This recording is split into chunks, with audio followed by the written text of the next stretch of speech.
Hello everyone, veg momos ఎలా prepare చేసుకోవాలి ఈ వీడియోలో చూద్దాం.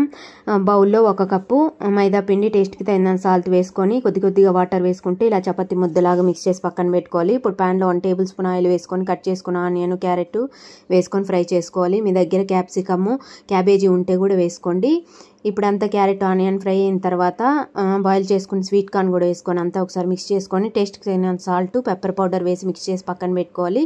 ఇప్పుడు ముందుగా మిక్స్ చేసి పెట్టుకున్న మైదా పిండిని కూడా ఒకసారి మిక్స్ చేసుకొని చిన్న బాల్స్ లాగా చేసుకొని ఇలా స్ప్రెడ్ చేసుకొని ప్రిపేర్ చేసుకున్న స్టఫింగ్ను కూడా పెట్టుకొనేసి ఇలా మోమోస్ లాగా అయితే చేసుకోవాలన్నమాట. మీకు హెల్తీగా తినాలి అనుకుంటే గోధుమ పిండితో కూడా చేసుకోవచ్చు. టేస్ట్ అయితే చాలా బాగుంటుంది. ఇలా మోమోస్ లాగా చేసుకొని ఒక ప్లేట్లోకి తీసుకున్న తర్వాత ఇప్పుడు ఇడ్లీ ప్లేట్స్కి ఆయిల్ అప్లై చేసుకొని మనం ప్రిపేర్ చేసుకున్న మోమోస్ని కూడా పెట్టుకొనేసి 10 to 15 minutes అయితే కుక్కర్లో స్టీమ్ చేసుకున్నామంటే టేస్టీగా వెజ్ మోమోస్ అయితే రెడీ అయిపోతాయి. Thank you for watching. Please subscribe.